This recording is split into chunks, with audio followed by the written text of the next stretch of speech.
Hey everybody. Uh just dealing with the chat, trying to make it usable. I am playing with well whatever, I'll just show you what I'm playing with. You could see it. It's not that exciting. I have a new version available, but I'm not downloading. Oh, there we go. Translucent page background. Let's make it 90%. How big's our text right now? Okay, this is way better than it used to be. It was way too big. This is like not the most friendly interface in the world, but it is better than what YouTube gives you, which is nothing. Let's try it out. All right. Test. I said test, yesy. All right, that's better, I guess. Although things are being clipped off, aren't they? By Clippy. Oh, that's because we have two chats here. Let's delete this one. All right. There we go. Much better. And then I could make that a little bit smaller. And then make me a little bit bigger. And then I could hold down Alt, which someone in this chat showed me. They're like, you could just hold down Alt and resize those things. Look at that. I mean, it still kind of looks like poo, but yeah. Hey, how's it going?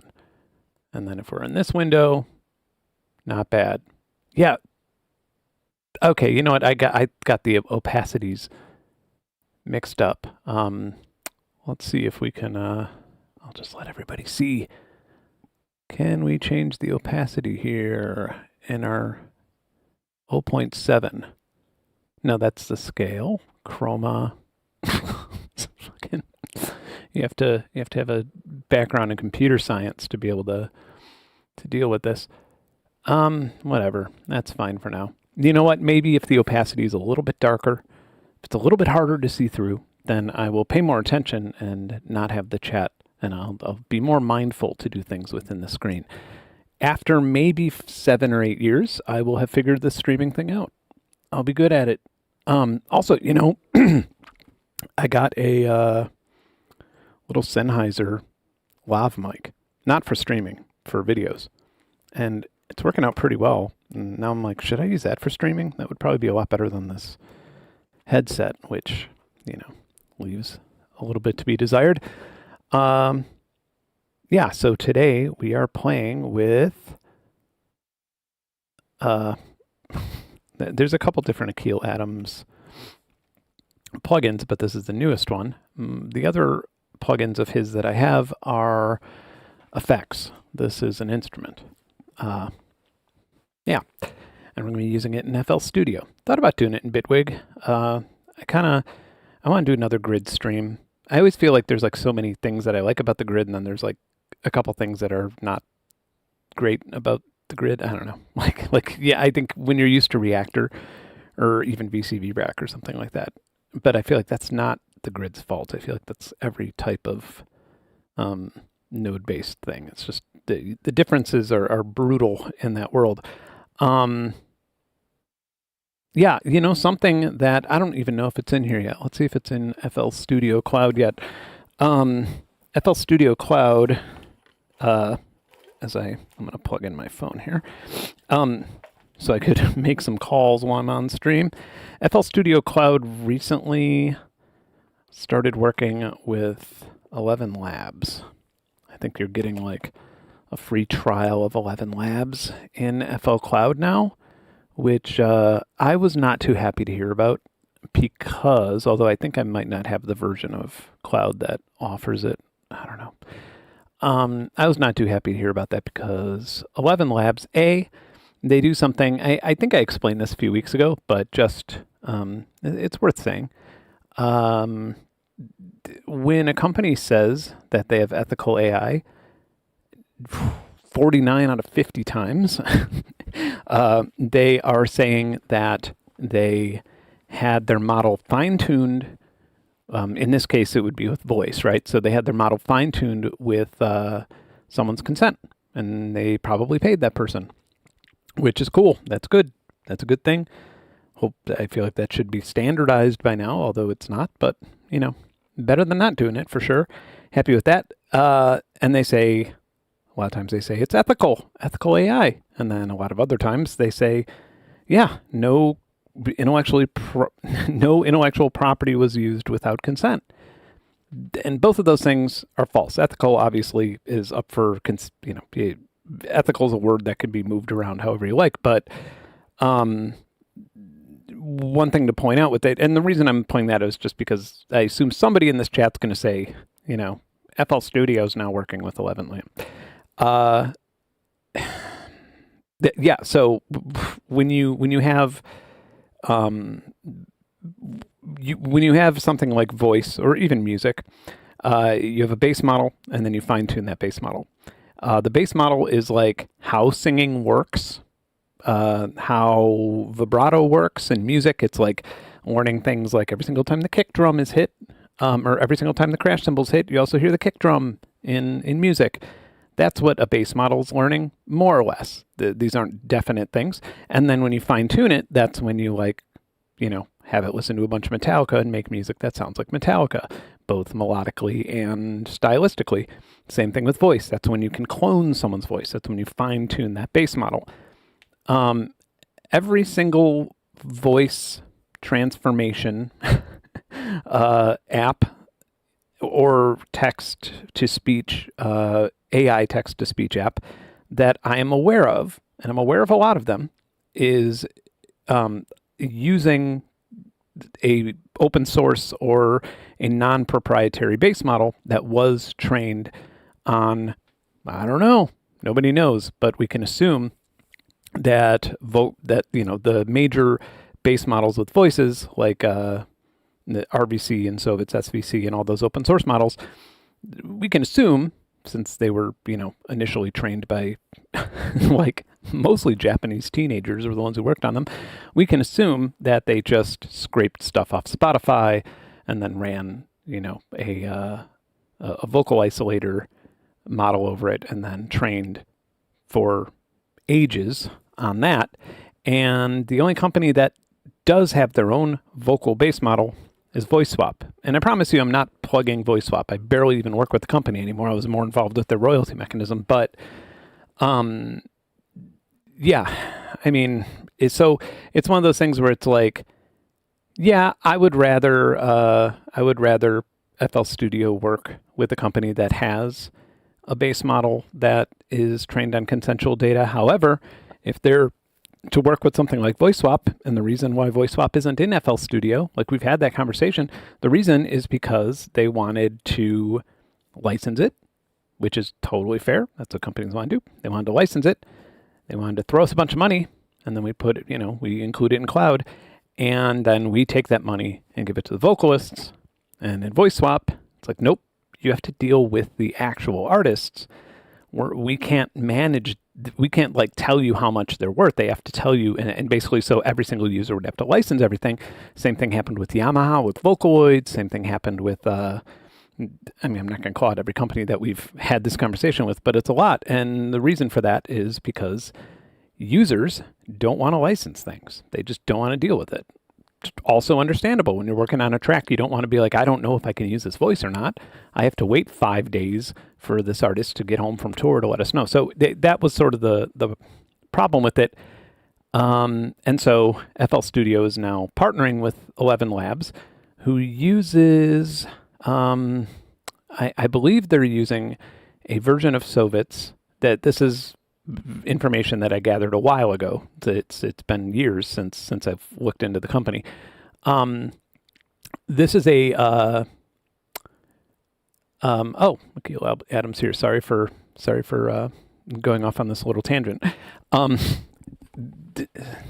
Anyway, they're using 11 Labs. 11 Labs uses, I believe, Sovit's as their base model, and then fine tune it. And I believe that they've made a proprietary model on top of that. And then their bread and butter is their text to speech, which they're using Tortoise TTS, which is an open source model that was trained unconsensually.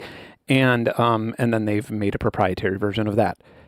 The bigger issue that I had, anybody who follows me on social media may have seen me complaining about this, not complaining, but just sort of being like, this is a bummer. 11 Labs is owned by Andreessen Horowitz, or A16Z. A16Z owns Flock Safety and a bunch of shady companies. Like they just kind of collect garbage companies.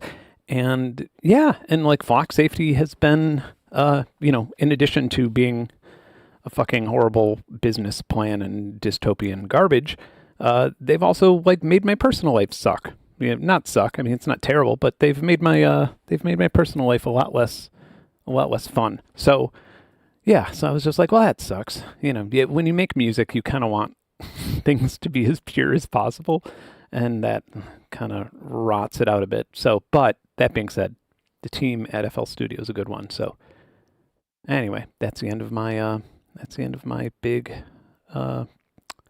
disclaimer. So this is an interesting. I like this plugin because I don't think that it's actually. I only played with it for a second. But I don't think that it's really that far-fetched. It's nothing crazy. It's nothing super revolutionary, but it's really usable. And those are, I tend to really like things that are really usable. I'm going to look for just like a sample of a sound, and then go from there. I don't know if we actually have just like a piano sound or something. These are riffs. Yeah, we need a one-off. Boom, kicks, claps. I really should just open up that FL Cloud, but I don't really know how to use it that well. I don't know how to navigate it. Horror sounds. Here we go. Ghost tech. Synth loops, one-shots, effects. Man, nobody really likes one-shots of melodic sounds, do they? Not a big thing. Okay, 80s drums, Endless Dusk. This will have some one-shots. Chords, got it.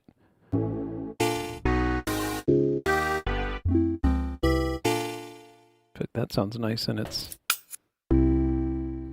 Okay, great. It's like turning on an old computer system that never existed.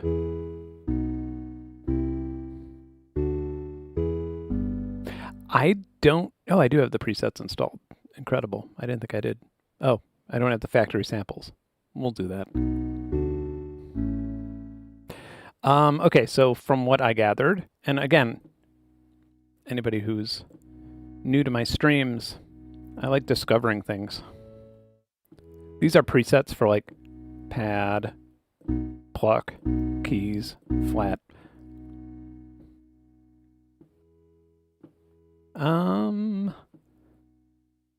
So retain sets a loop point.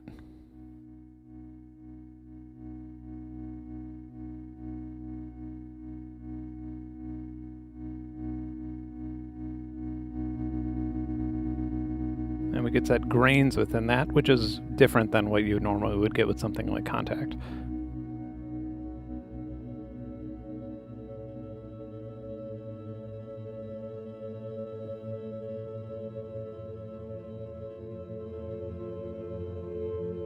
Ripple is like tape.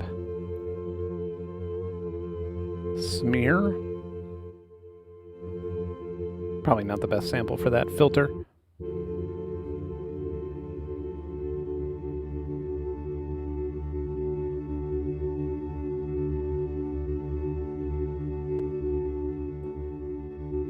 This probably isn't a good sample for strike either.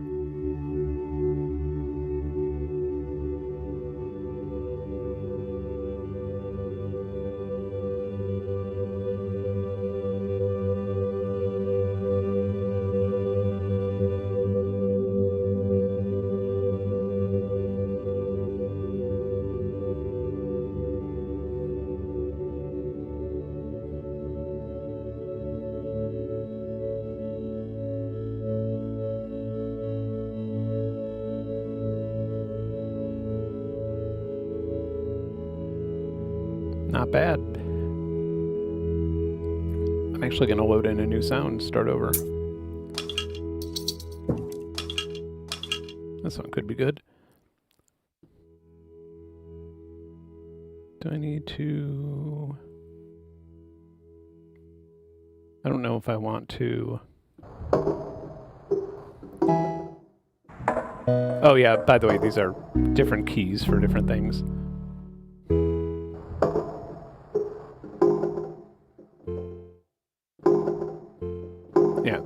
one and the other, I believe. So I can remove that. There we go.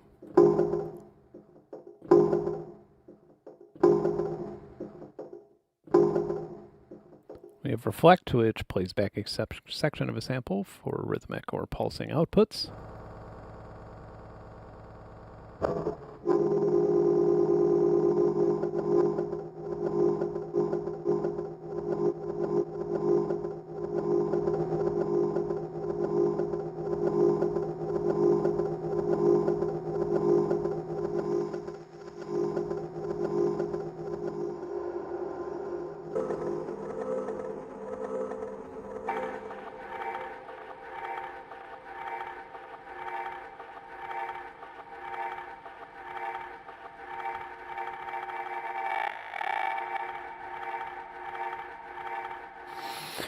Radiate is additive synthesis.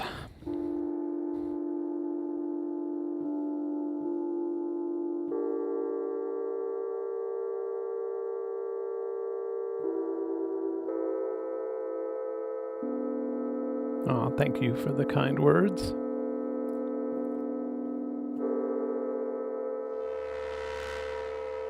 Less partials will sound more squeaky, I assume.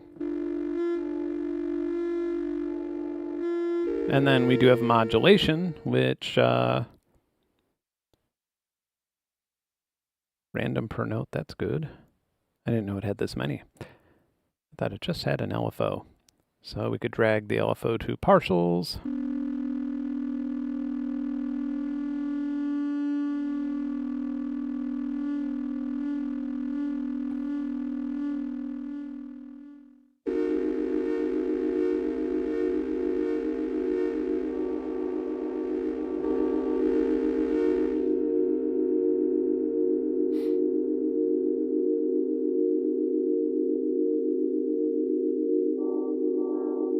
Assume, okay, that's that. I don't know how to change the shape of this triangle.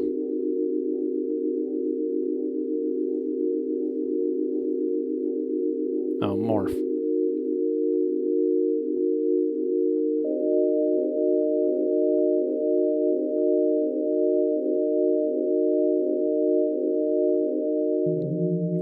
Yeah, I wonder if there's a different way to, if that could be changed any different to maybe have like, you know, a saw or something like that, something that doesn't quite loop as much. And then jitter, that looks like it's just random.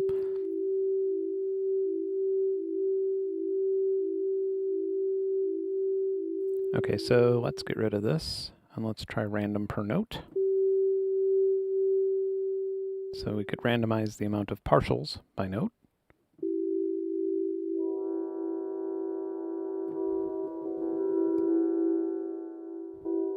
Okay, good. Yeah, I do love a loopable ADSR.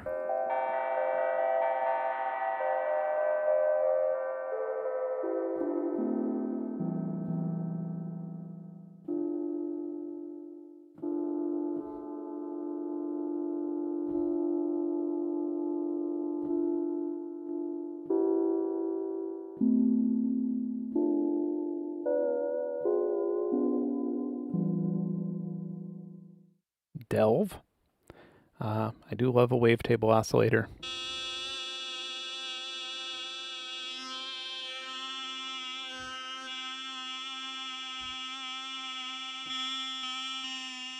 So yeah, this would be a great random per note use case.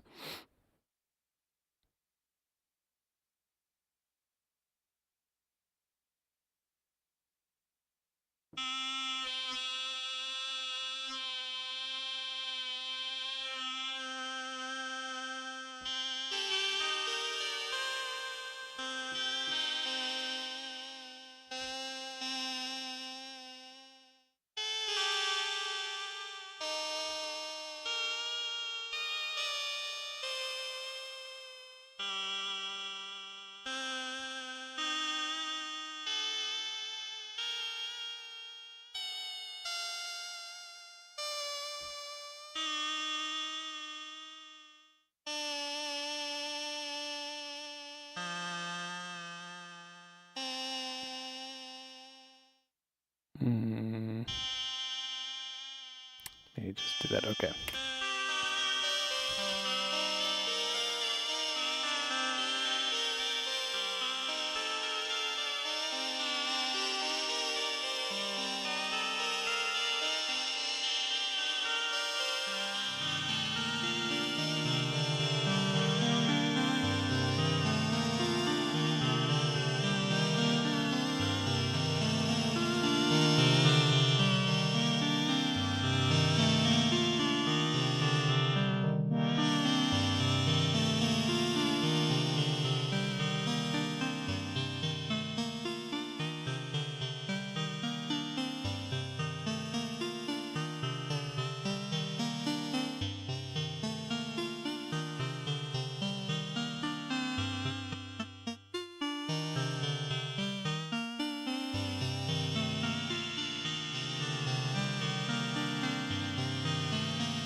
Yeah, and I like how the velocity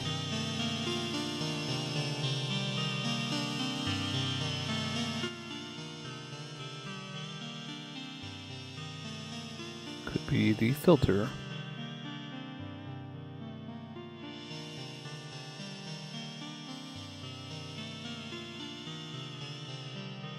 So it makes me wonder if we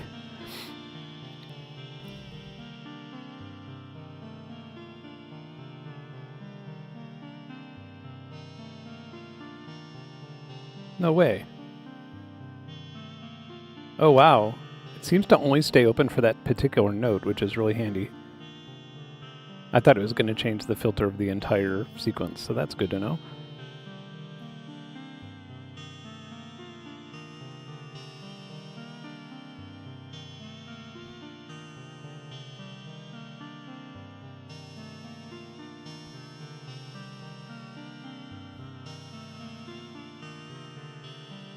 Sweet.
Nope, missed it.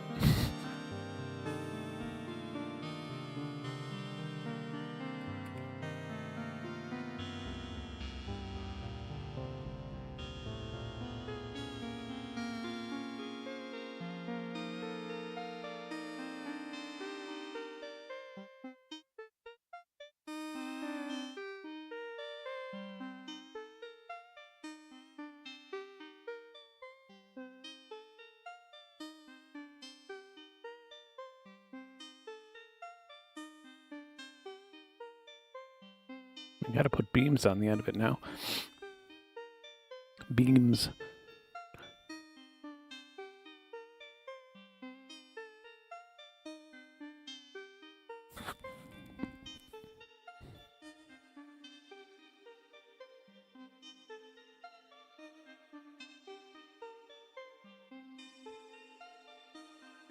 Actually, I'd like to try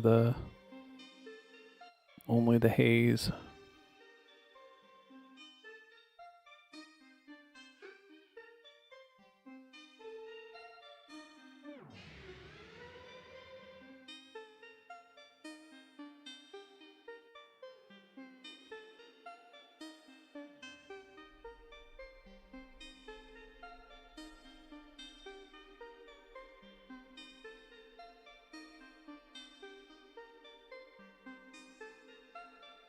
wonder why this sounds louder out of one speaker. Is it Beam doing that?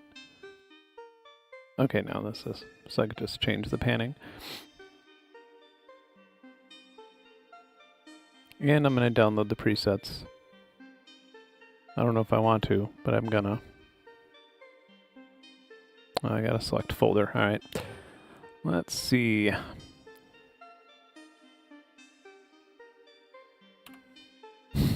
My root directories are a little much.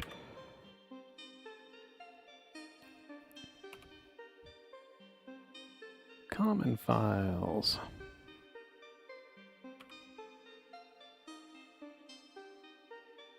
There was one point in time that I remember, I swear this is a real thing, one point in time when you could download, alright, sweet, we got them, when like you could choose your own VST directory and everything would always go there, even with like pirated stuff. It was pretty bizarre. Ugh. Okay.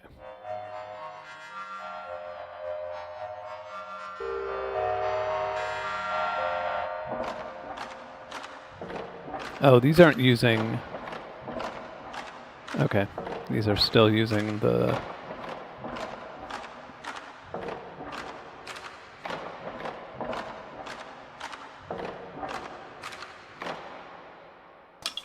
Let's use some radio samples. Although I might need to edit them.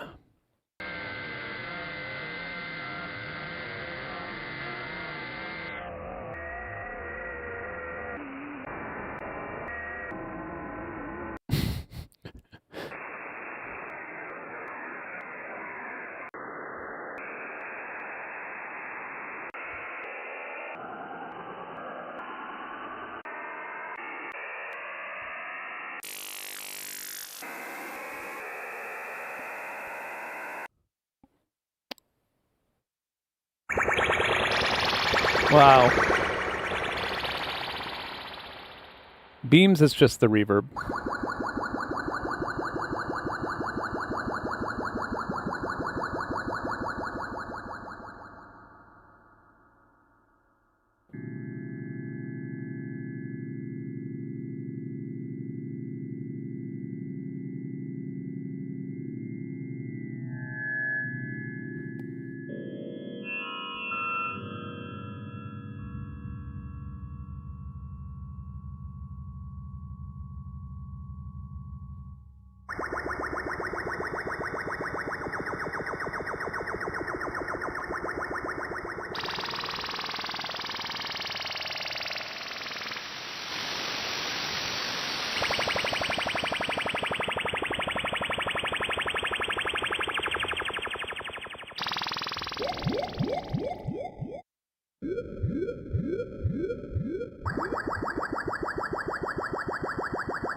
I swear I hear voices in it.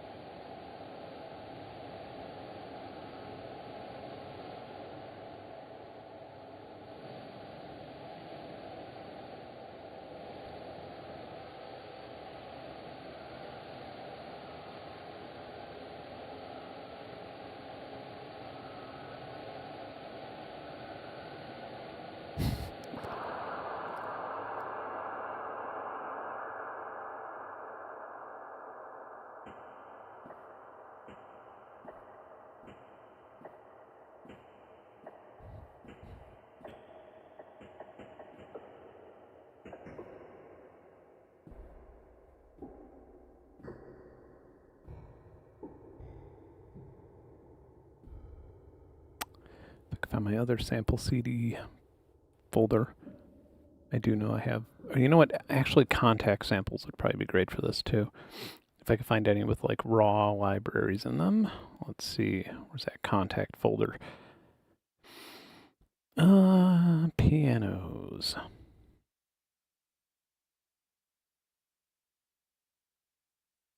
Please be waves. No, NCWs. Sorry, I'm in a different folder here looking at my...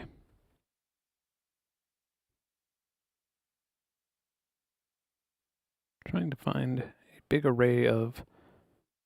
Oh, we got some mallets. Okay. So I will clear and load samples. Got nothing in there. And now let's load a bunch of... Let's hear them first.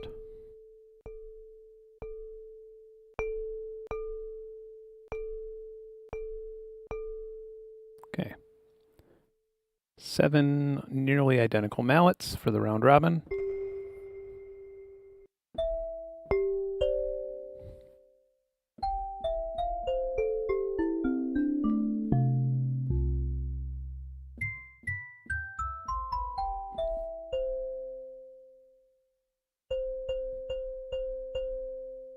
The Steady Machine Show, Volume 1. I do not remember anything about that.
Is that Interstellar? I don't remember.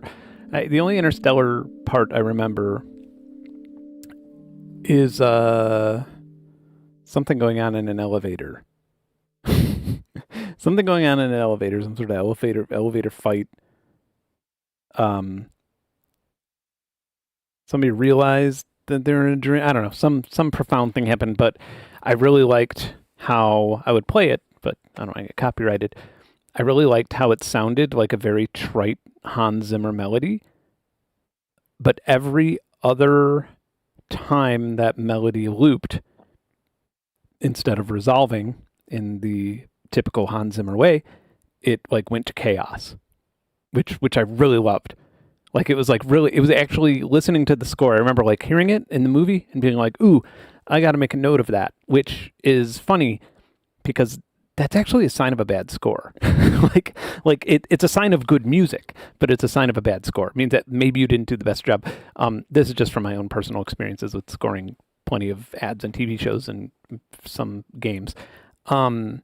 when someone is like, "Oh, this score is amazing," you've not done a good job. Like, because you are scoring the film. The film is not a showcase for your music.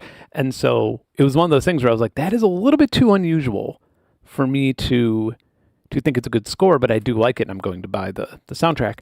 And then and I remember listening to the soundtrack and always being like, I don't know, disappointed in a good way with that melody. Like, because you could tell it was toying with you in that scene.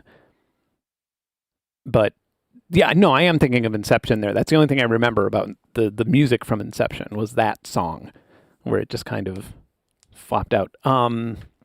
But yeah, great score.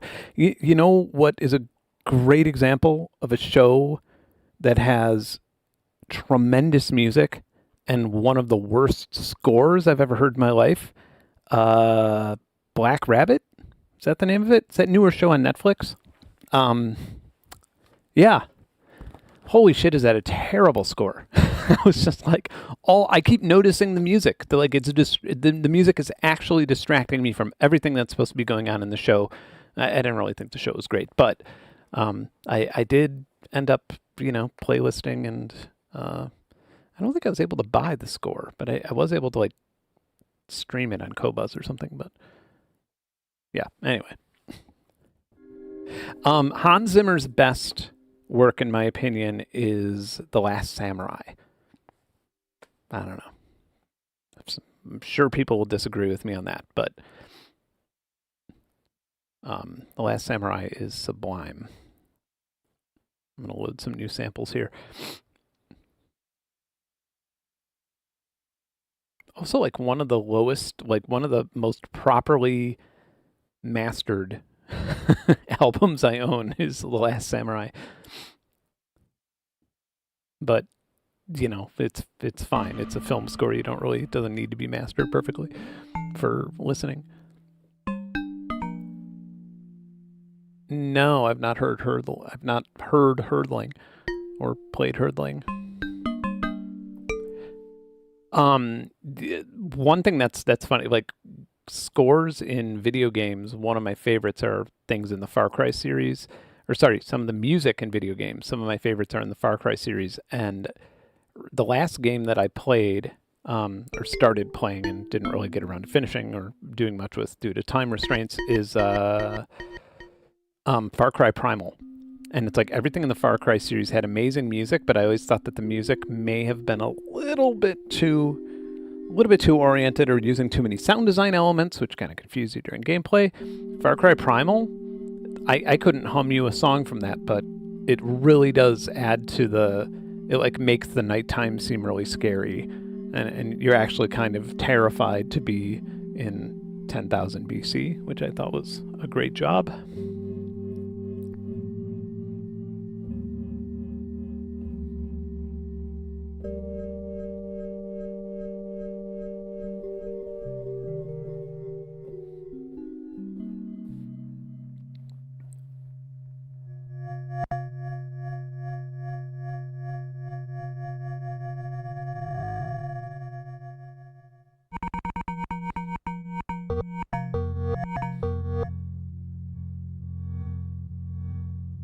And when it comes to like thematic scores, James Newton Howard, pretty like, can you really get better than that for thematic melodies?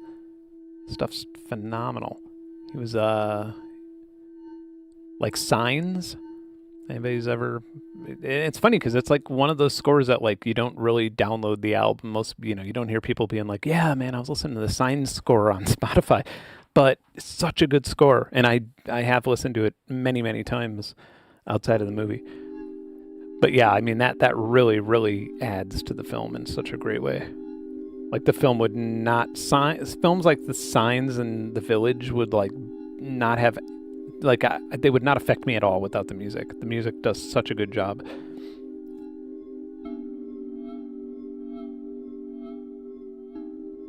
Yeah, spaghetti western's amazing. And if you try to make spaghetti western, it's spaghetti westerns. It's kind of it's also awesome to see how not easy it is to make. Like, it's actually a pretty respectable science.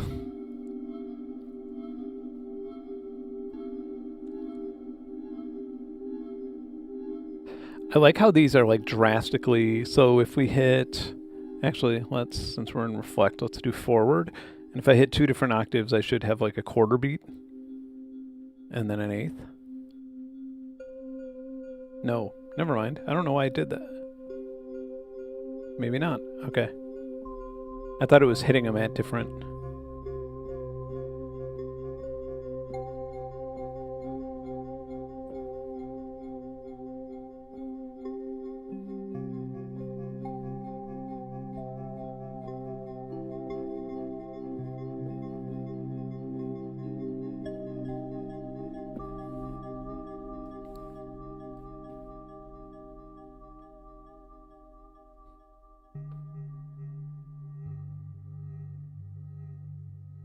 Yeah, Morricone's. Although you want to know what Morricone's worst score is, in my opinion. Oh God, what's the Al Capone movie? It's like a 1990s Al Capone movie. Maybe it's just Capone or something. But like, holy shit!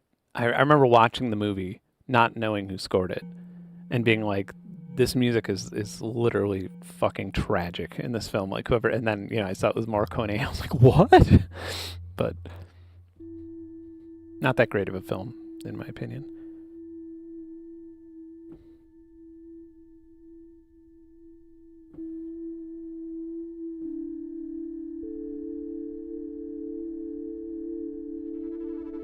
Ooh, that's nice. All right, let's take the developer's advice here and make a loopable ADSR.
Pretty badass for a, this is the original sample. Just a glass marimba. It is not free. I think it was like $50.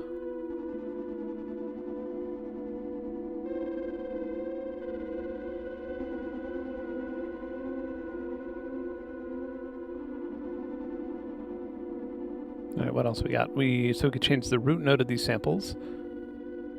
So that's interesting. So I guess if we wanted to, let me load a new.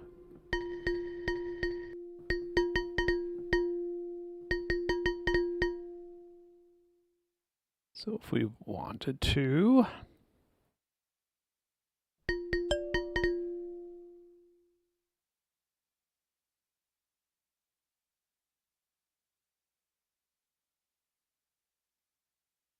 well, let's try and do an alien. That's not alien.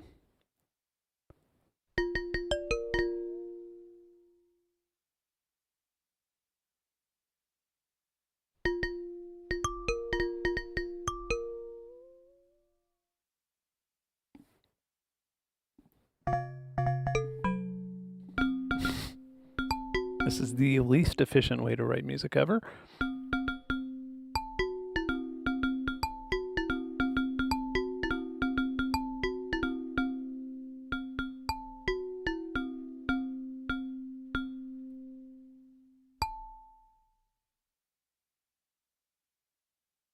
I'm going to get Alien. I'm going to do it.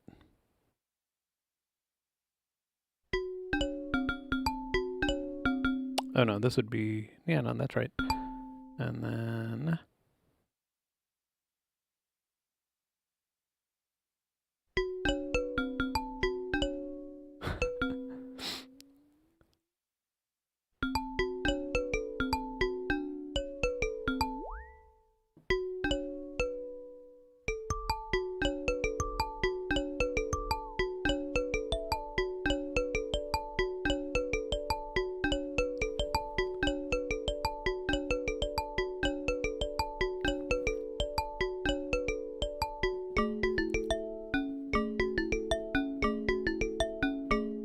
all right.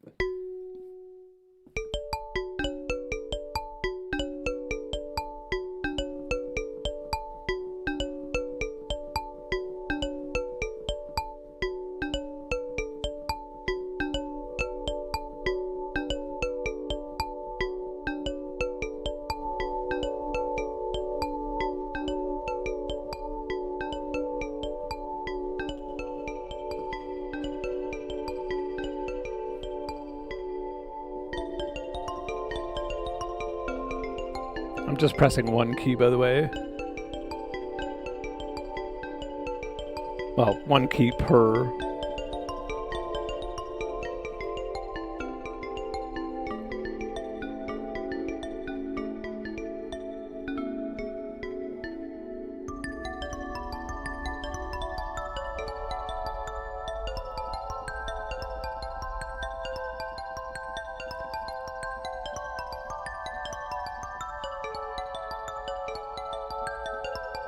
You know what?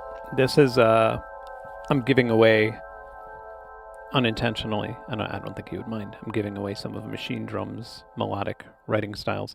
Like the two ways that he writes melodies, that is profound and like kind of at the basis of his music, Travis Stewart.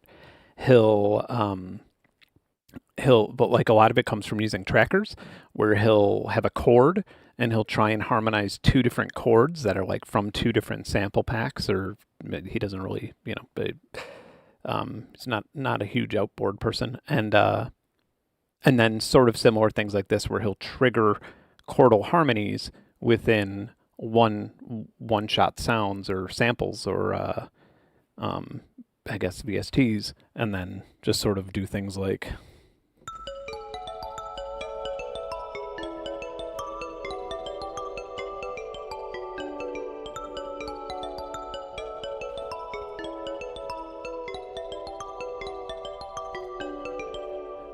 it is, I'm around 20%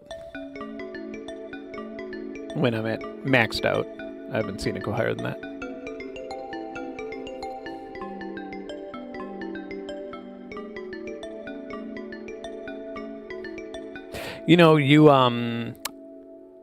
If you like Machine Drum, definitely check out his T. Stewart album, his newest one. It came out like 2 years ago. I don't know how much he promoted it on his own because it is a different alias, and I think it was with a different record label. But yeah, that's an excellent album, and you'll hear my piano all over it. My MIDI piano. He came to Georgia to record some things.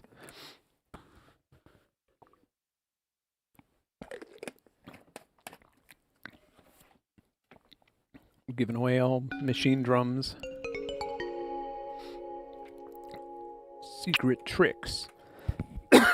No, I mean I've been hugely inspired by him, and I have no idea. I've like in terms of like actually, because his production is like second to none as well. So it's one of those things where it's like you could try your whole life to sound like Machine Drum, and you'll never get anywhere close to it.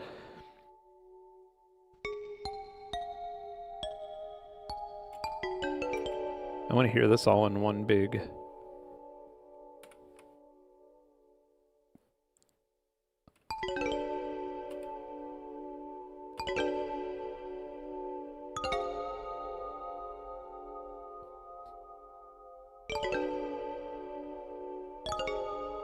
Yeah.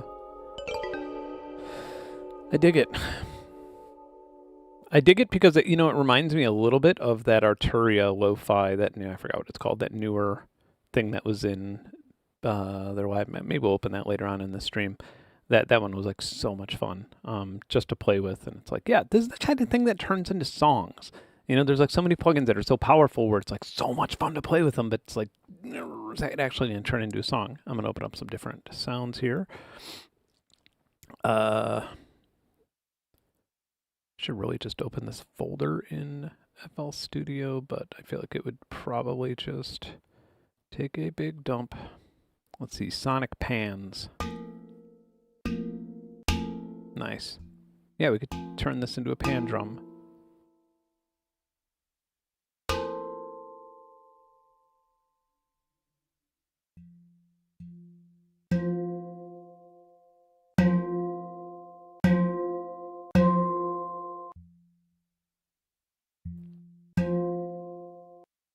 Okay.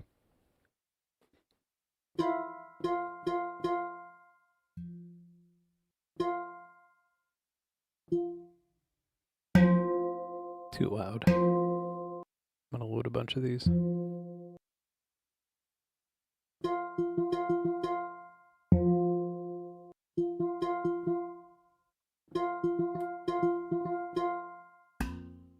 Nice. That'll work. Wait, did that one not go in?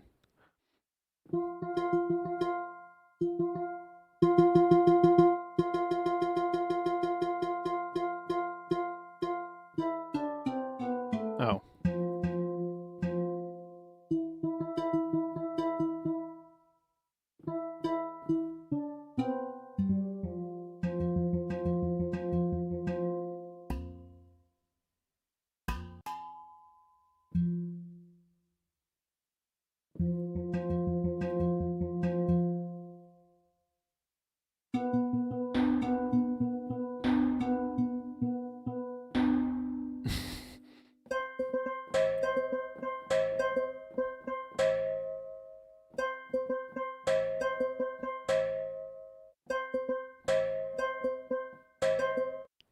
We gotta find that one that sounds like a train. That's this one. Nope.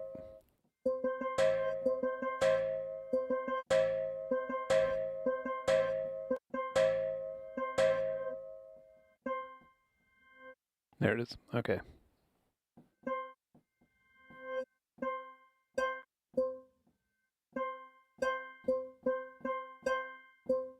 Couple more. Let's load her up. Knuckle. We don't want anything too.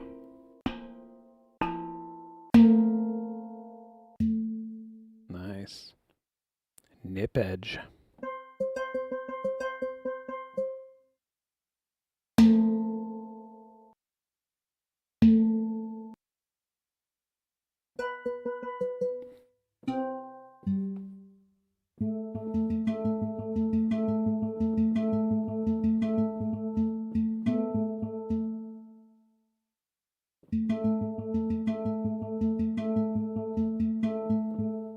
I bet we could just add a whole folder. That'd be funny. Just add the entire folder, see how much RAM we could burn. Okay, let's try it. Why not? Let's try it because why not? I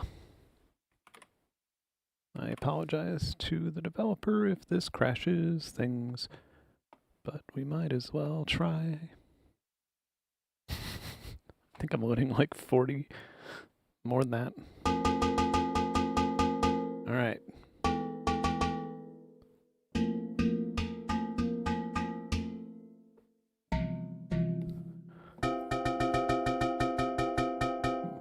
That may have not turned out the way we wanted to.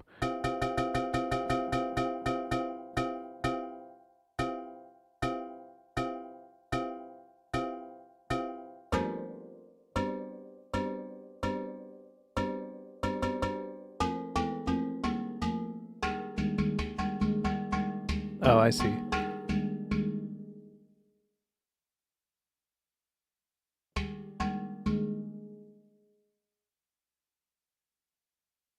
There we go. That's handy. There's some handy tools in there.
I thought I had it prepared.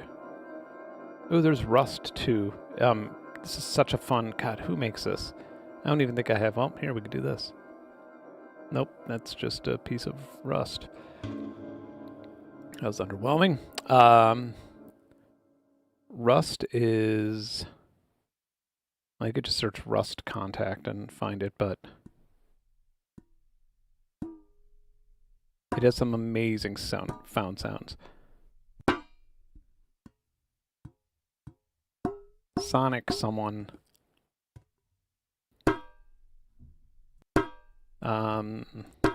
City Museum.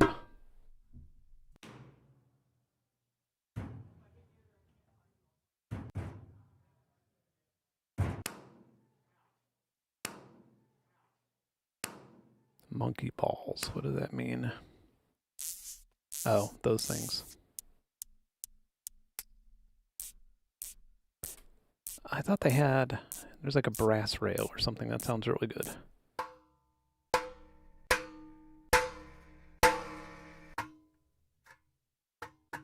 Yeah. That thing.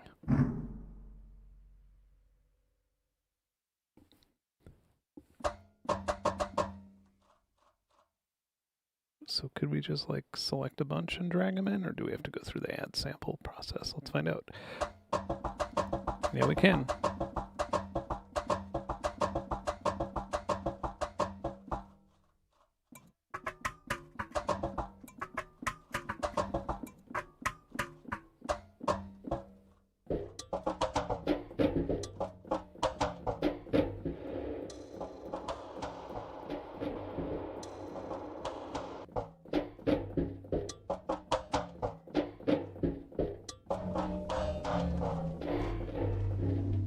This is like extreme compression.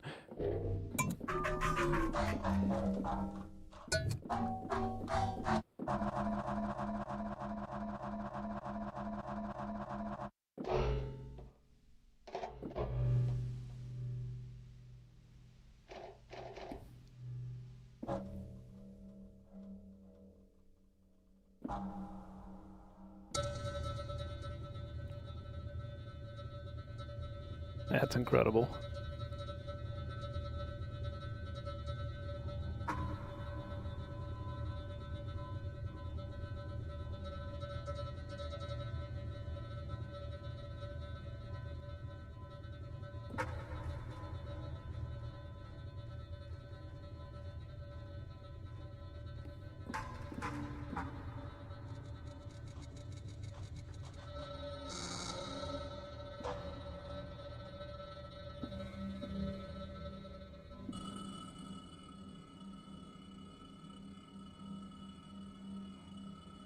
All right. I do wonder if... So I don't think that the presets load samples. Oh, they do. Okay, never mind.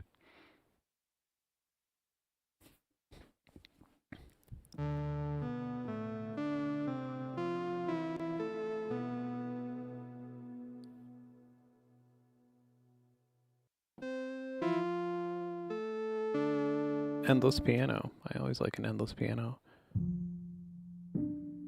Oh, nice. Ugh.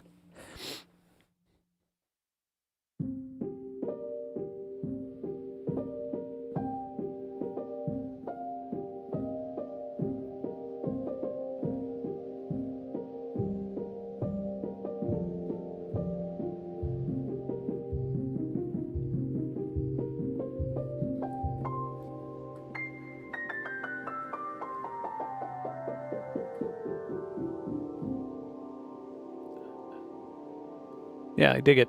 That's that would be a good excuse to delve into. Let's see, Weeping Wall.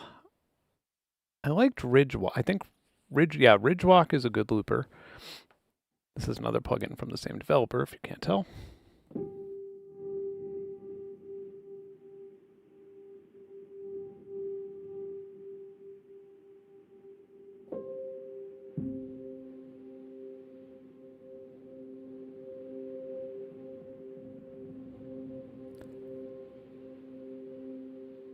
This one kind of just goes off the gate.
I like Wander better.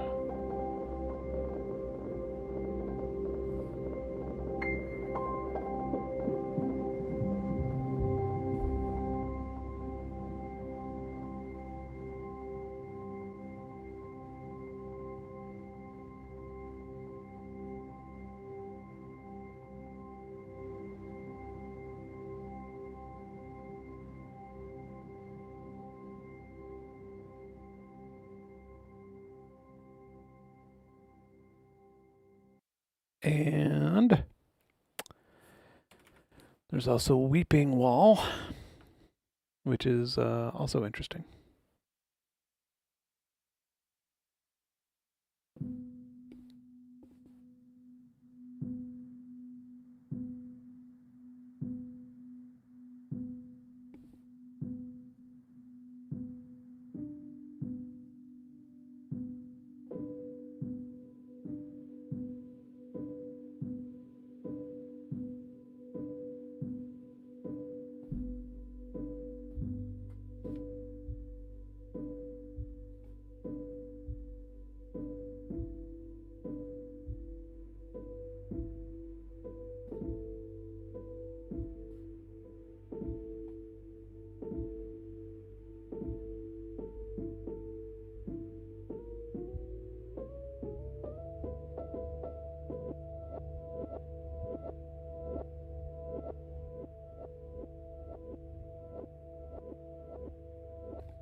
I bet this would sound really nice if you were to sample everything. Well, I guess it can only go up to 12, so it's not going to be too crazy.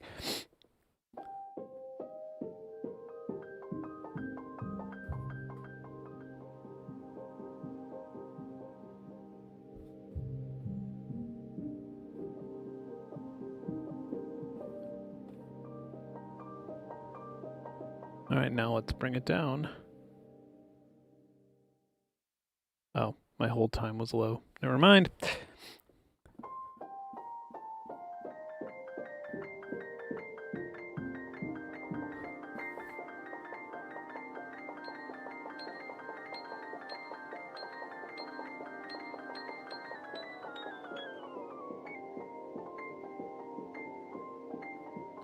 I do not have anti-chroma. I've not heard of it.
Yeah, chroma I've heard of.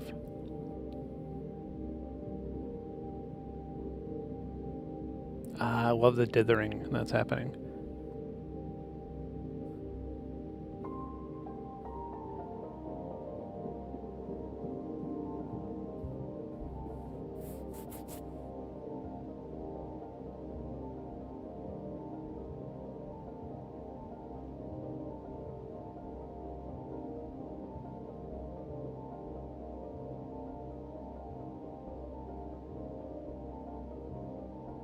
Let's blindly go in to these presets. Okay, that's a good start.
Imagine Ridgewalk in Beam. Like if you could run it through portals. Actually,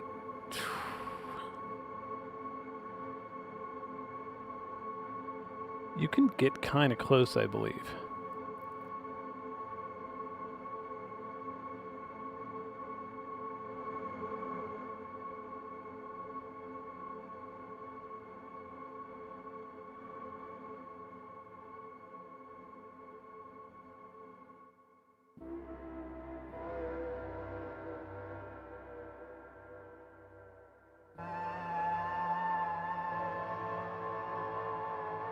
Because you do have time. Which is a little different, but...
Silly.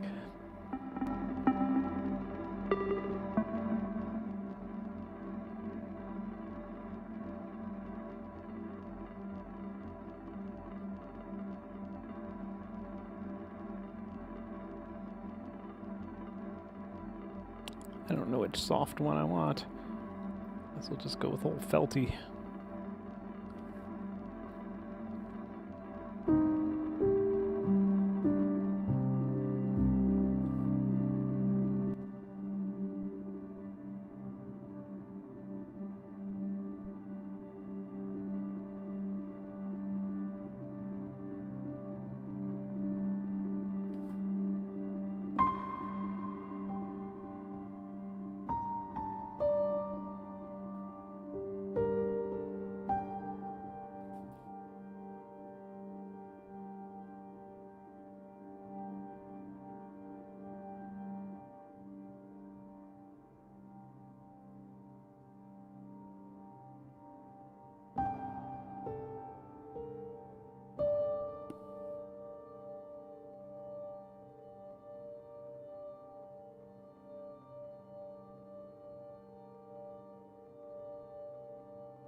Yeah, Pianotech's incredible.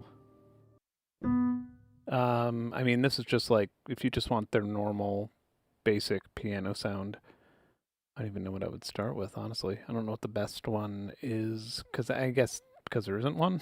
There isn't a best one. Like your standard.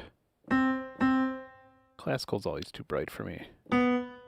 Jazz is usually always too bright for me. Pianos. Yeah.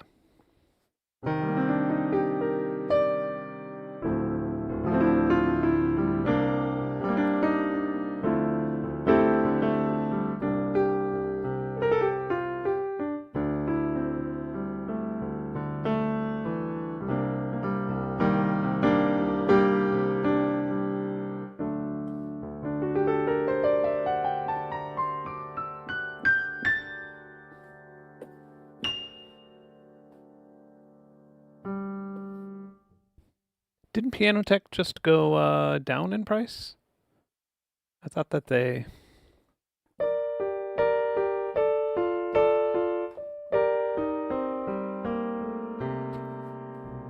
I do think it's impressive that like the same company has been trying to physically model the perfect piano for like 20 years now. That's pretty rad. It's been around for a long time.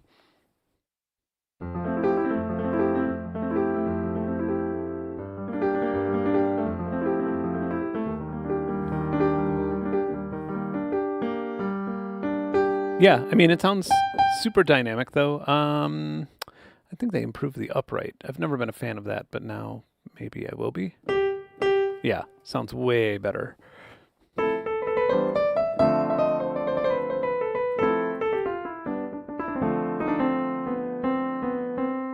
Yeah.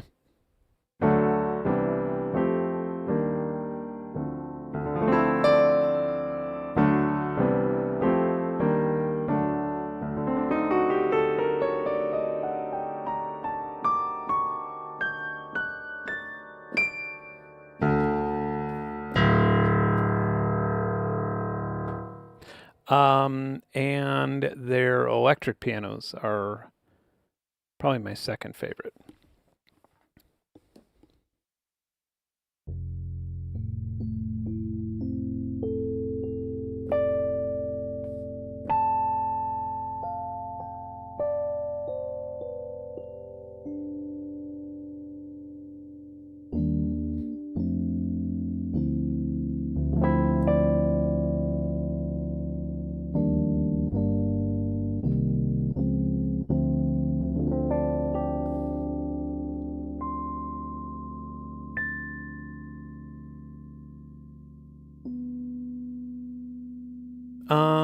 I would say Pianotech is top for this reason. If I'm playing, turn off the effects for a sec.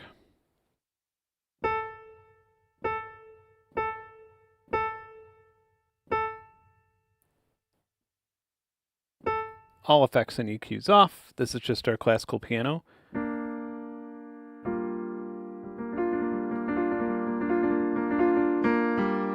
And I want the hammers to be a little quieter.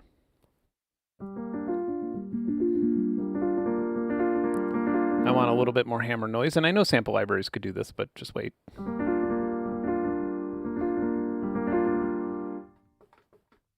I actually don't have the...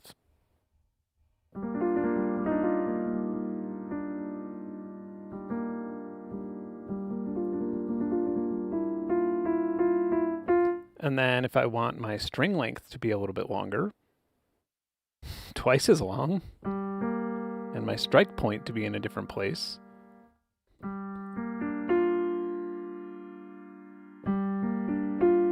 my inertia and energy of the hammer, and my sympathetic resonance, you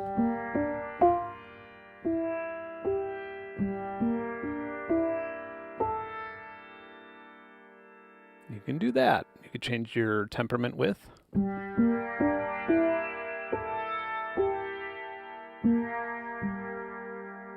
Make a super hard hammer. Change your spectrum profile.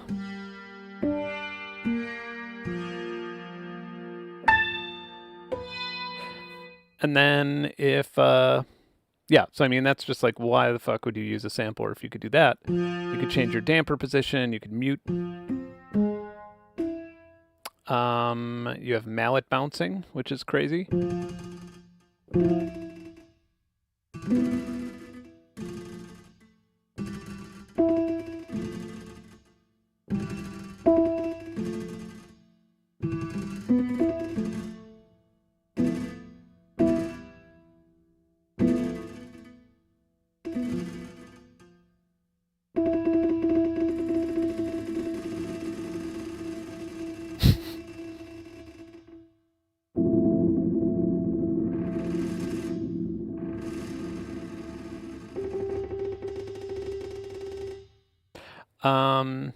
And then of course, yeah, you could, you know.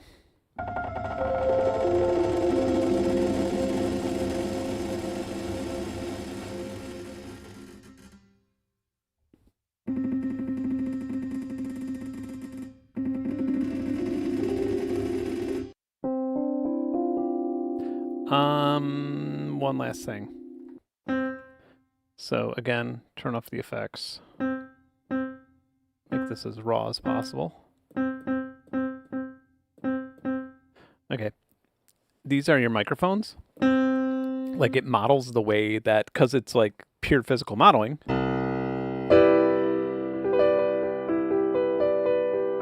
You can change your microphone positions and locations.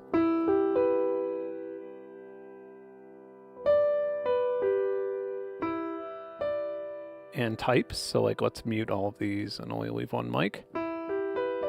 This is our first mic here. Put that right in front, facing straight down. Now there's delay compensation on it, so that's why it sounds a little... Now it'll be direct. We want level compensation. Make it mono. So we can take, then we could change the mic model. So like a, I don't even know what mic that is. Let's go with an M49 cardioid. I'm gonna zoom in here.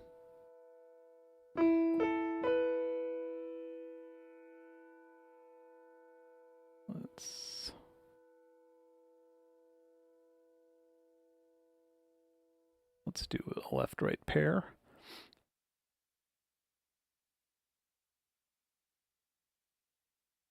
All right.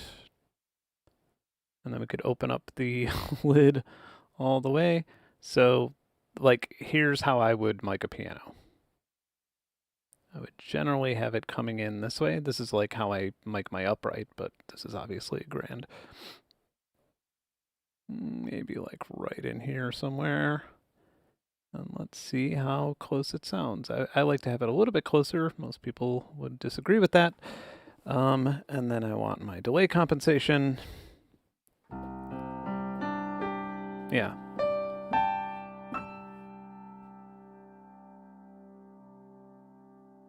And then if I want it like straight up in there.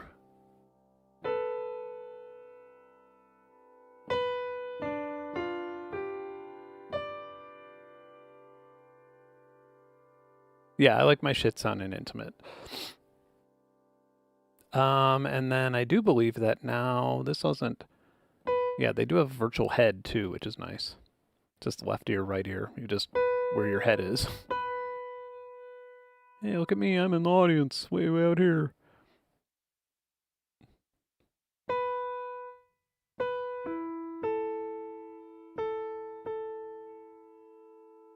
You can change the speed of sound, your stereo width.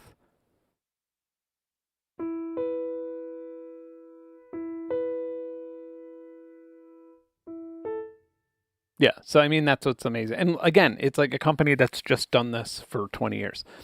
It's like really rare. They haven't like, you know, they're not making fucking AI plugins. No crypto, no Web3 plugins. They've not gone off track. They do have a guitar. I think it's now in the demo. I used to have it in here, but I don't really care. It's not really that. And then they have like old pianos that you would, the average person doesn't even know about.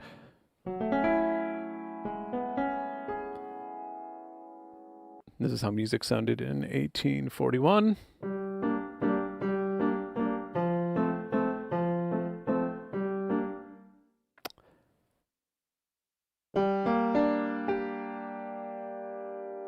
But yeah, in their general grands, you have like so many different models of these different.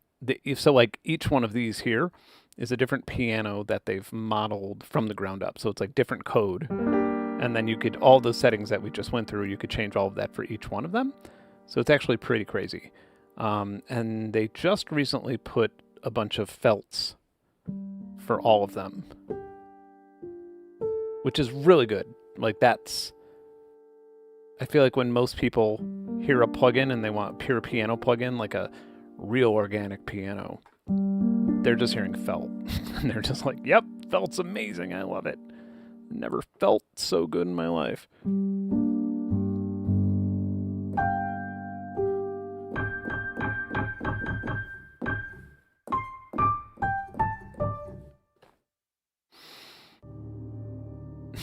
Ridgewalk's still going, just like, bruh.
I don't know. I would imagine piano techs. I mean, it's under a gig.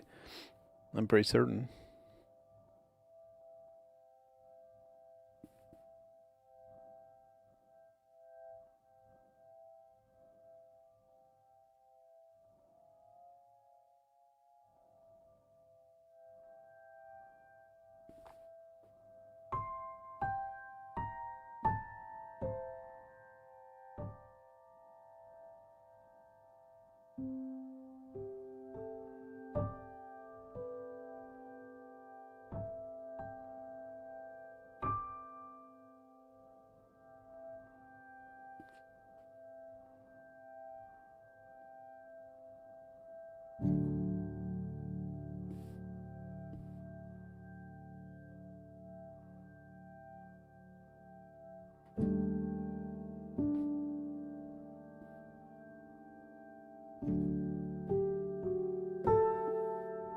Whew.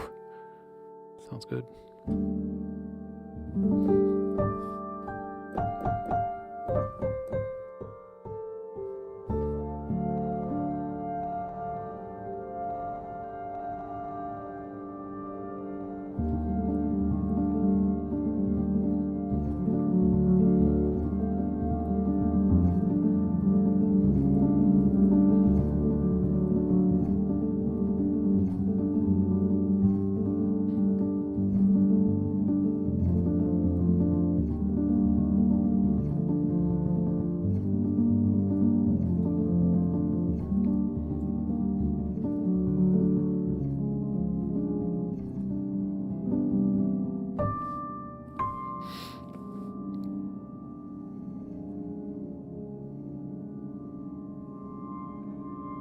Yeah, I mean, it's just physical model word, right?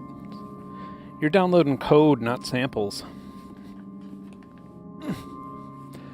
Yeah, no, I mean, I feel like I always recommend things, but like Piano Tech's one of those things where it's like, dude, this is my default plugin.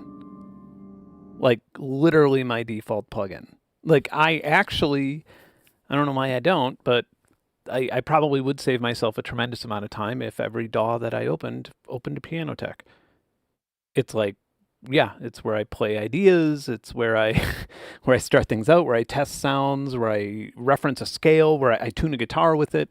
Yeah, I mean, it's like it's sort of my default, and it has been for upwards of 10 years, just because it's so small. It performs so well, and it sounds good. And it didn't always sound good. I mean, it's gotten better and better over the years, but there were in the beginning, it was you could sample libraries were superior, but now I think that piano tech, unless you want something very, very specific, I don't see a reason for a sample library piano when you have piano tech.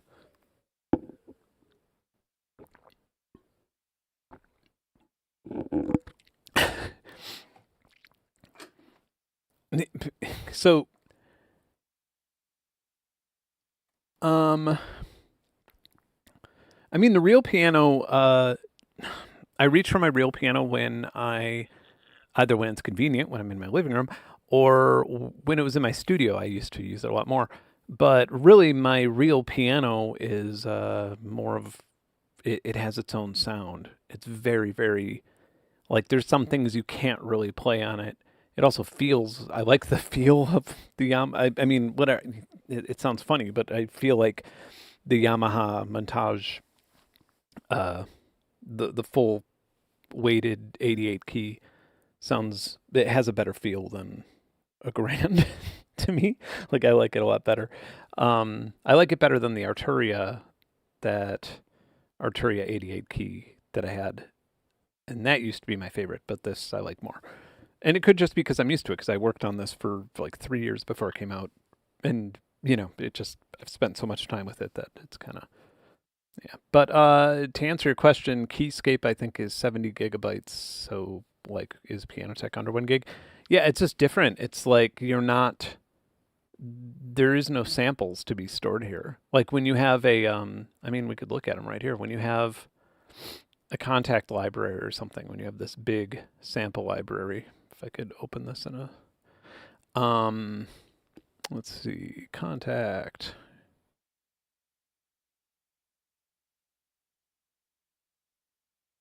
Yeah, so, well, these are just like small ones, and although you don't have waves because they're annoying, but pedal noises, those are just pedal noises. Fuck are the samples? They're not here. Oh, I see. I see what's happening. Pedal down, samples. Yeah. Look at that. Like you need multiple samples for each key. So, hooray. And then for each different mode. So, I mean, like a good sample library has, I don't even know how many round robins it has per key, but enough to where it takes gigs and gigs. Whereas this isn't doing that. This is recreating it from the ground up through physical modeling. So it's, I don't know. Search Ben Jordan physical modeling on YouTube, and you could see a lot of different videos where I cover like various types of physical modeling because you get pretty experimental with it. Yeah, what Smokin' Joe says. That's actually a good point. It does feel like when you're playing it, if you're playing something, it does feel more realistic. Just probably because of the way you're able to interact with it at a higher degree. Like a really, really huge sample library for a piano would have what I don't even know what's standard now, like seven velocity layers, 3 round robins, so that's 21 per key for 88 keys. But there's still so much granularity between those. The difference between like those two on Piano Tech, it will be picked up on a sample library that'll fit into the granularity between those two sample layers. Yeah, I mean, I hate to like suck this product's dick forever, but it's just one of those things where it's like, yeah, y'all couldn't have done a better job. It's absolutely incredible. And again, when you have a company that's done nothing but that forever, It's like, all right, I guess that's what you get. You get a really good usable plugin.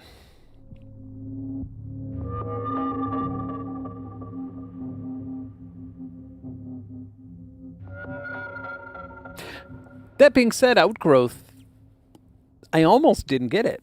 I mean, to be honest, I got it for the stream. Like, that's what put me over the fence. I was like, well, I have a stream, and this is like a pretty accessible plugin. Might as well do it. You know, it's not too crazy. It won't result in me swearing at the interface for a day. But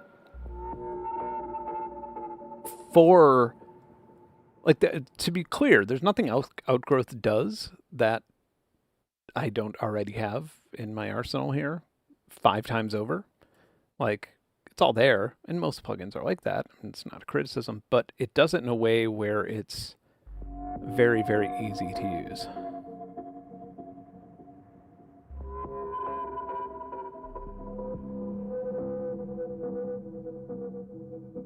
I do not have organ tech. I thought about it, but I'm just not a good organ player.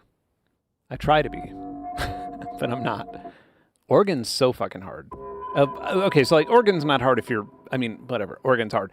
But it is a little bit easier to get used to organ if you're like a pianist who plays classical stuff. Like if you're playing Bach fugues or something, organ is not that huge of a throw off from that. But things like jazz and gospel, it's just a matter of piano. You have the pedal to keep things open. Organ, you have to rephrase everything, so you can't use the pedal anymore, which is already, I mean, that kind of happens in jazz, but yeah, with me. But if you look at some of the sessions of my music where I'm playing into the computer, playing the piano and recording the MIDI, like the timing, if you look at like the foot pedal, not modulation, if you look at whatever, if you look at the timeline of where the foot pedal's going on and off, it's like crazy. It's nuts. It's like you would think that it was like, you know, I was playing double bass kick drums or something, but I think then you take that away with an organ. It's like, fuck.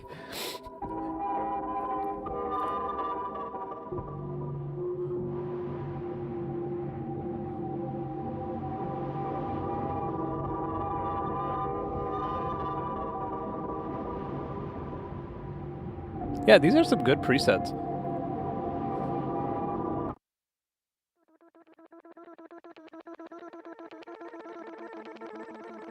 Yeah, organ tech is real. It sounds like a really good. Maybe they have organ tech demos in here. Other instruments demo.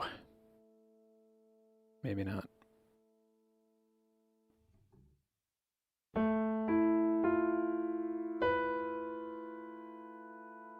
Yeah, I don't know if they do have it.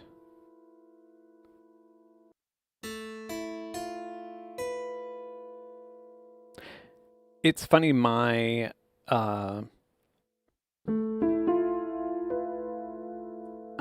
my piano tech, I bought the upgrade.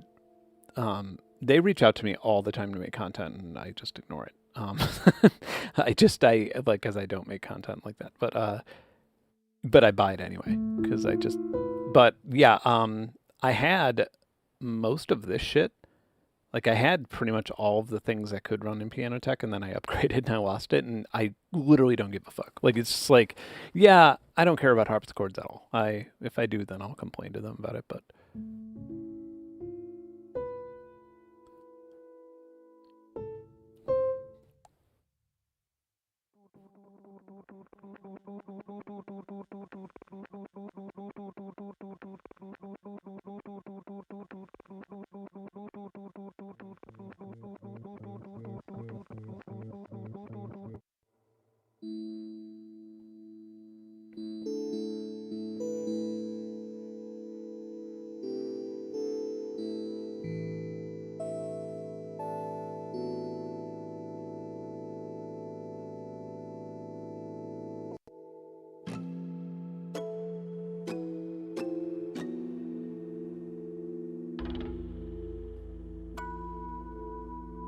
wow, this sounds really beautiful up here.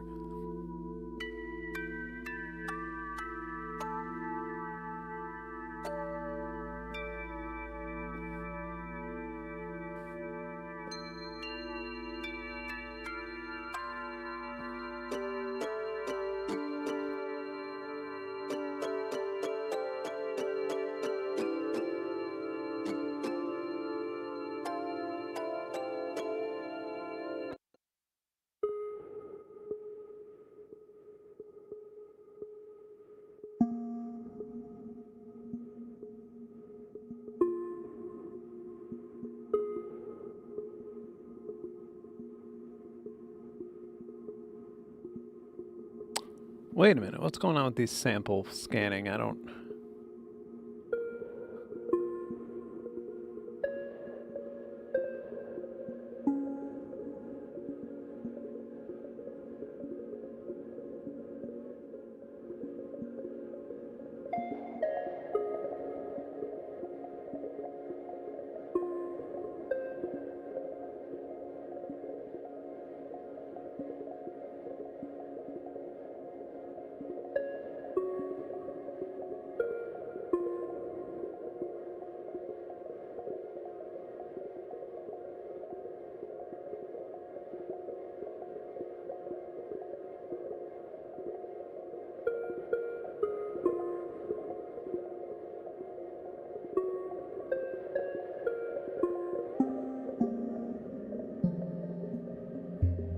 I'm a little confused.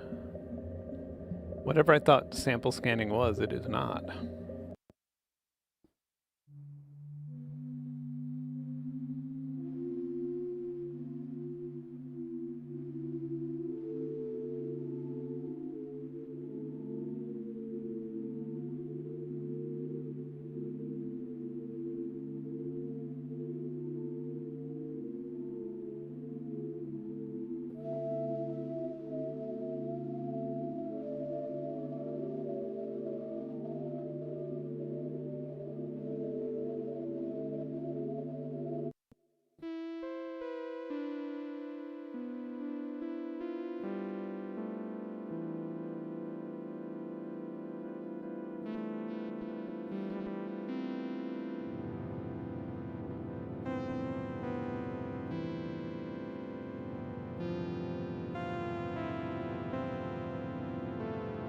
God, what organ am I using?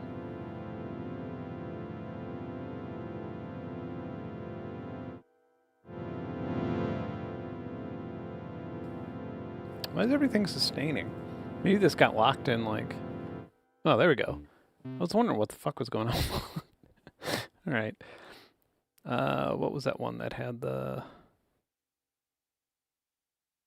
I don't remember now.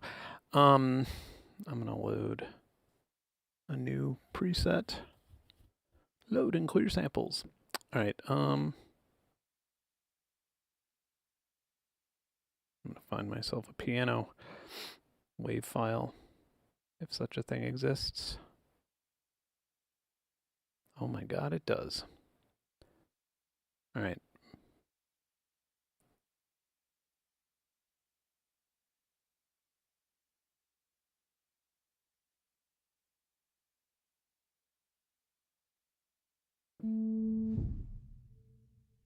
Okay.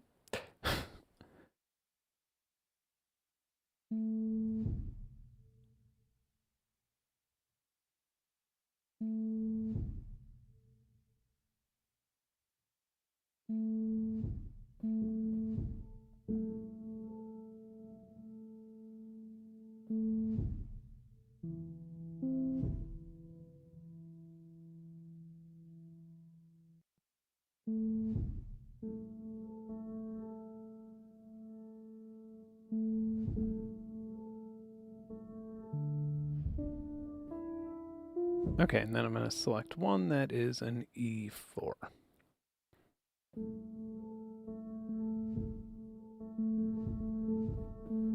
That won't show up. Oh, I see. It's automatically tagging it. Got it now. Okay.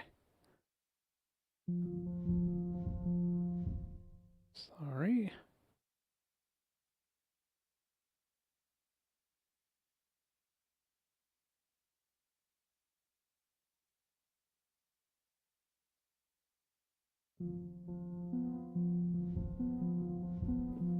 Okay, now stacking. That's everything at once, and then scanning.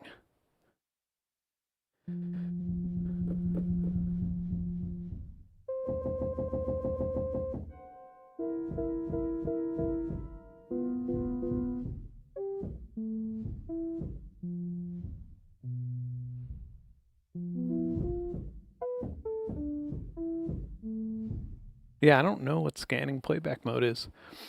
I assume it's for a different... Oh. Oh, that's fucking crazy. Alright, I did not realize that. Alright, now I get it. It's funny because I thought that this reflect thing was totally pointless at first. I mean, I wasn't complaining about it, but I was just like, eh. Okay, so what this does, apparently, if I understand it correctly, so we have like... And now, through modulation, we could use key track or maybe an ADSR to affect that scanning. And now if we set a little bit of attack time and sustain and decay and stuff, we can have... Oops, that's secondary. My fault. This is this ADSR.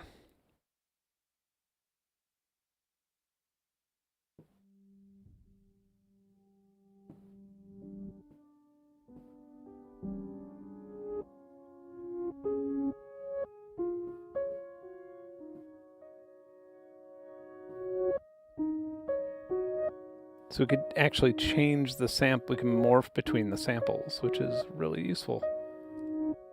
Okay, maybe we should use the second one for this.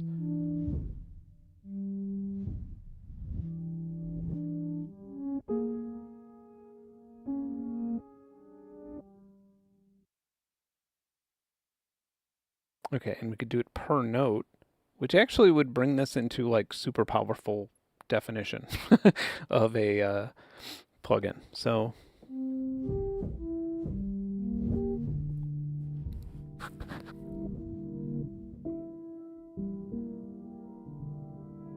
waiting for it to go to the E. There you go, yeah. That part that sounds like shit, I did that intentionally to see if it's actually working the way I think it is. And now I could just remove this. And maybe bring in another A.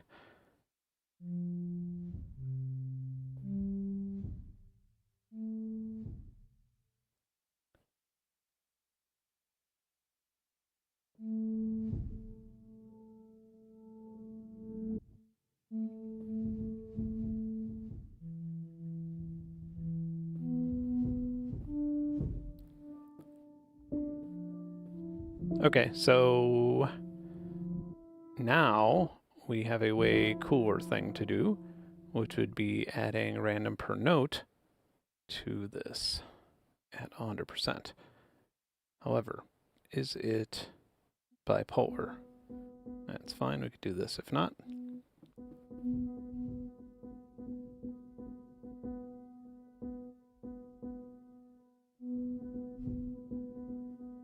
All right, now we can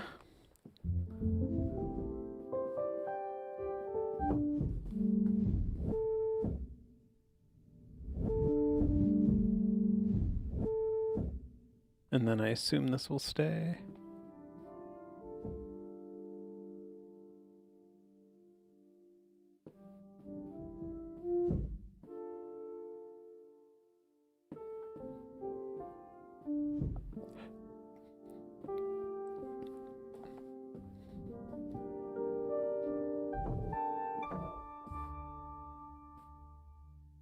Yeah, that's really useful.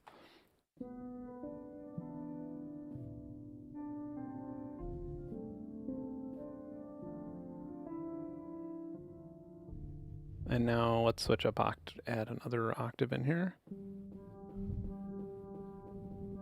And we'll have to also, let's see, do we have an A4? Don't worry, you're not missing much. I'm just going through a library of WAV files that are poorly tagged.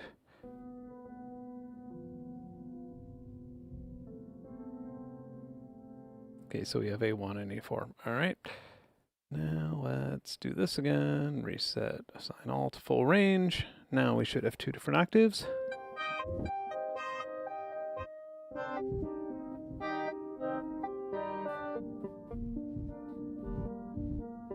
Okay, now can we change?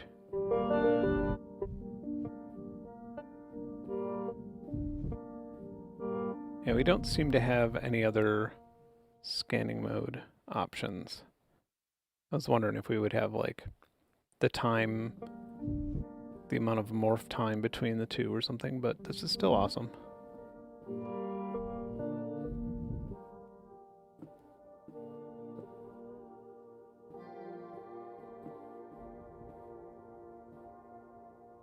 Do I watch anime? No. I've never watched anime. I don't have a problem with anime. I don't hate it. People get really militant about it when I tell them I don't watch it, but I've tried. Plenty of people have sat me down and said, you gotta watch blah, blah, blah. And I've said, okay. And then I said, yeah, I don't know.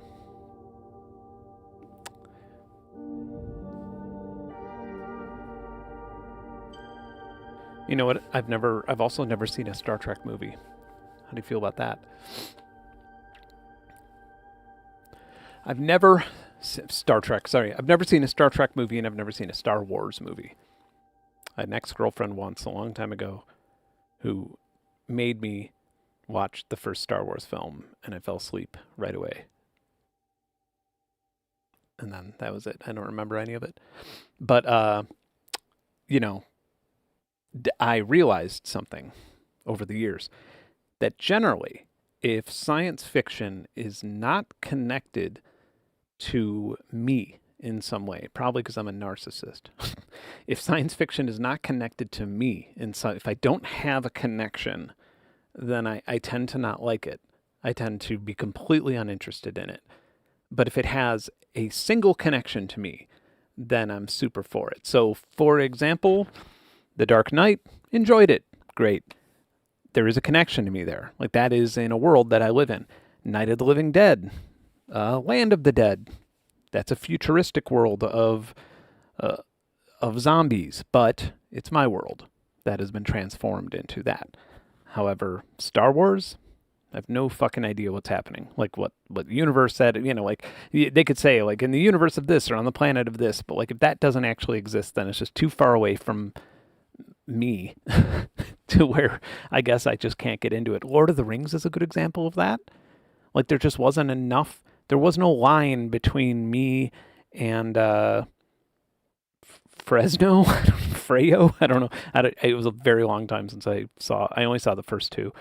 But yeah, I just didn't give a fuck what happened. Like I didn't care who lived or died in the movie. It didn't really matter to me.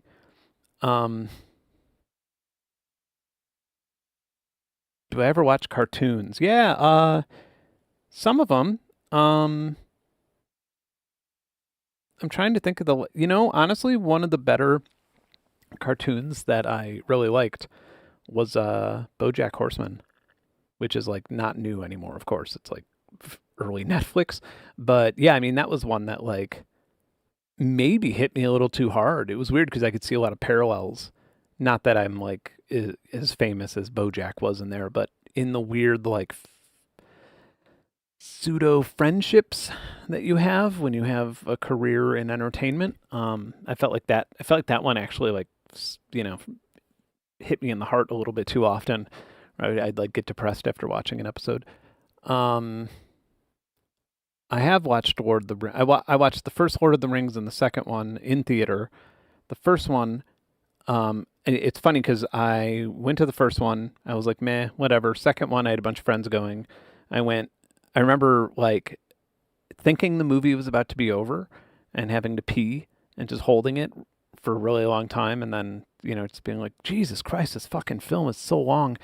And then the third one, I had tickets. I was going with friends, and I remembered somebody said something like, remember, you could just go to the bathroom in the middle of the film. It's not a big deal. And I was like, oh God, I forgot these films are so long, and I didn't go. I was just like, I don't care. Take my ticket. I'll burn it.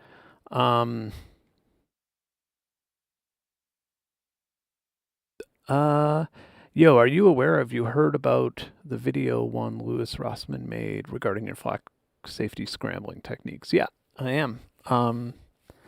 Yeah, I mean, I've talked to Louis here and there. Hopefully I'll meet with him when I'm going through Texas next month. I'd like to get a beer with the guy or a whiskey. I'm more of a whiskey fella. But yeah, no. I mean, yeah, I respect the hell out of Louis, and I shared the last video I made on this channel, I shared it with him like a day before it came out, just so he had a heads up in case he wanted to react to it. Not that I expect him to make reaction videos for my content, but it's just like up his alley, so I figured he'd be interested in knowing about it. And there's more stuff that I'm going to share with him. There's a whole... I wish the situation was over, but it's not.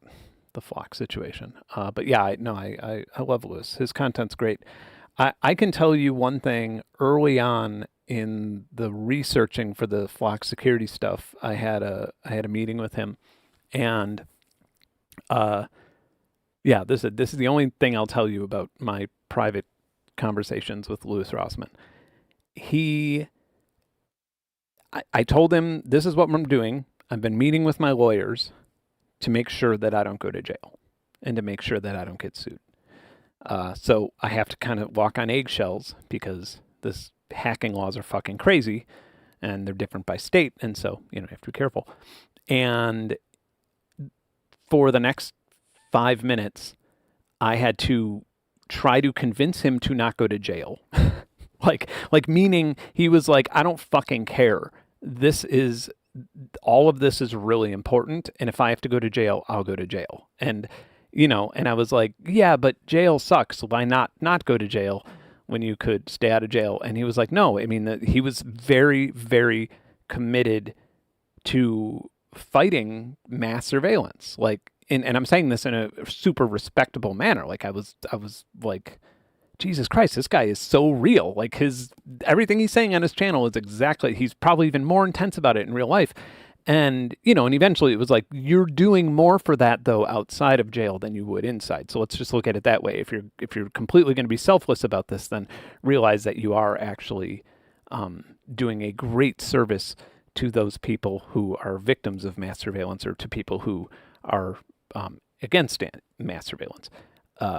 But yeah, so point being, Louis Rossmann is real as fuck. Like he's the real deal. That's not an act.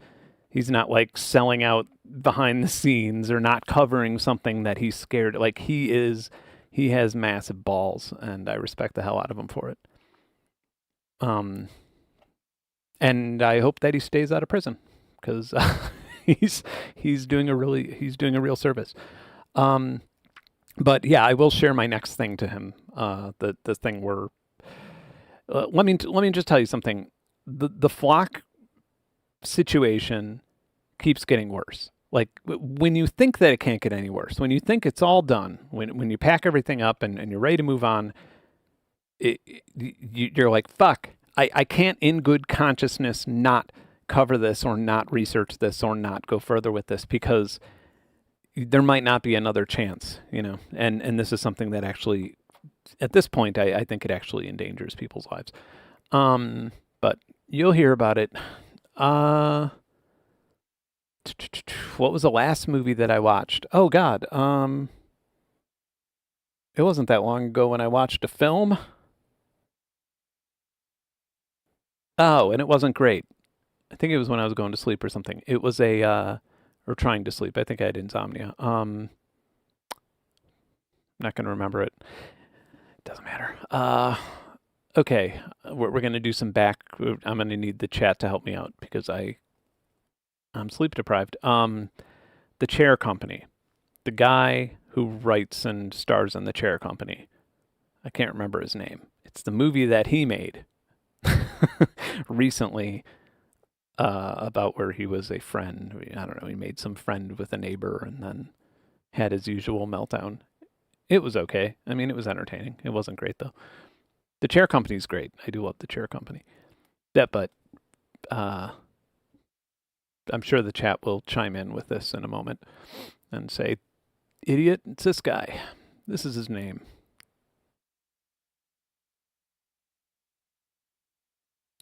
SD Plasma, I find it funny that I started watching Lewis for soldering skills, started watching your stuff for music. Yes. The funny thing about that is that I used to have Lewis's monotone soldering videos on 10 plus years ago while working on like, not while working on my own music, but while working on like, editing audio for a TV ad score or something like that. Yeah, it used to be like my background. Like I've probably watched 80% of them, and there are a lot. And I learned so much. I've learned so much from that guy about how boards work. Like so much stuff that I do now, I would not be able to do if he didn't make it accessible. Like here, this router, I tried to put Jellyfin on it, right? It's a GLI net.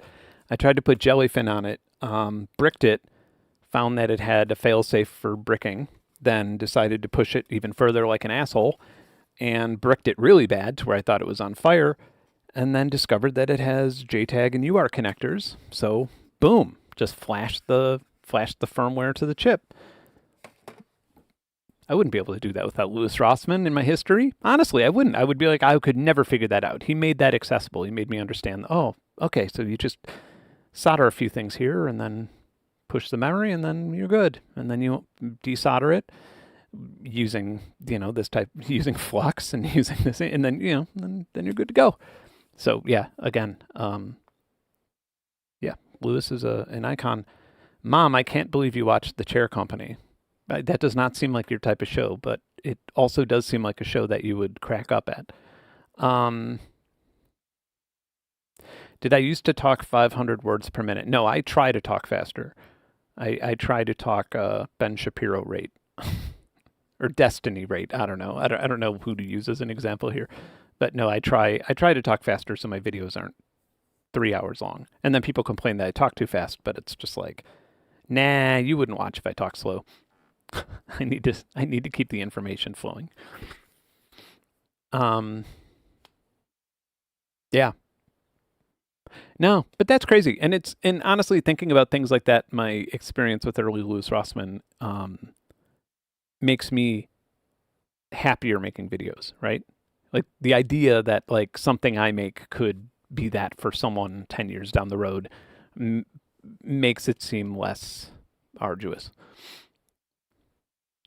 YouTube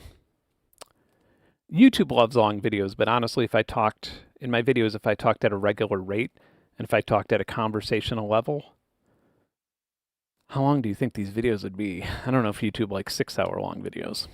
I also don't think anybody would sit through them, but anyway.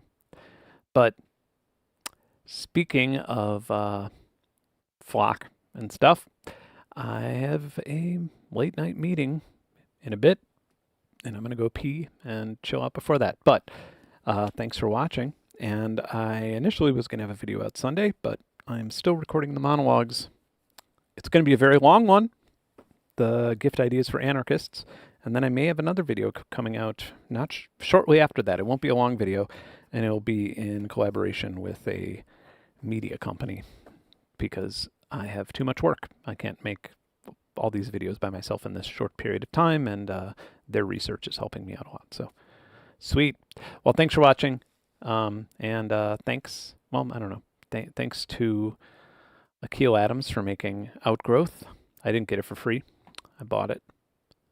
But, feel free to send me any plugins that you make after this. No, I'm happy to pay for them. It's good development.